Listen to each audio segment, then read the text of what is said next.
Smartphone અને ઇન્ટરનેટનો આવિષ્કાર થતાં ઘણા અસામાજિક તત્વો એવા કામ કરતા હોય છે, એવી વિકૃત મજાક કરતા હોય છે, જેનાથી સમાજમાં ભયનો માહોલ ફેલાતો હોય છે. તમે ઘણીવાર સમાચારોમાં શાળાઓ અને એરપોર્ટ સહિત વિવિધ સ્થળોને બોમ્બથી ઉડાવી દેવાની ધમકીઓ વિશે સાંભળ્યું હશે. જ્યારે સુરક્ષા દળો આવા સ્થળોની તપાસ કરે છે, ત્યારે મોટે ભાગે આ સંદેશાઓ સંપૂર્ણપણે ખોટા સાબિત થતા હોય છે. ભારતમાં મજાકમાં પણ બોમ્બ ધમકી આપવા બદલ વ્યક્તિ પર કડકમાં કડક કાર્યવાહી અને સખત સજાની જોગવાઈ છે. કોઈ વ્યક્તિ મજાકમાં કે ભય ફેલાવવા જાહેર જગ્યા કે કોઈ સંસ્થાને બોમ્બથી ઉડાવી દેવાની ધમકી આપે છે, તો તેને 10 વર્ષની જેલની સજા થઈ શકે છે.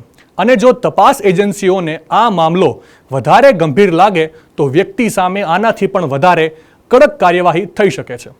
આ પ્રકારના કિસ્સાઓમાં ભારતીય દંડ સંહિતાની કલમ 505(2) એટલે કે લોકોમાં ભય ફેલાવો, કલમ 507 એટલે કે અનામી સંદેશા વ્યવહાર દ્વારા ગુનાહિત ધાક ધમકી અને કલમ 120(2) ગુનાહિત કાવતરું હેઠળ કેસ નોંધવામાં આવે છે. આ કલમો હેઠળ દોષિત સાબિત થવા પર ગંભીર દંડ થાય છે અને જેલની હવા ખાવાનો વારો આવી શકે છે. એટલે મજાકમાં પણ આવી ભૂલ ક્યારેય કરવી નહીં. માહિતી સારી લાગી હોય તો રીલને વધારે શેર કરજો અને આવી જ અવનવી માહિતી માટે સંદેશ ડિજિટલ સાથે જોડાયેલા રહેજો.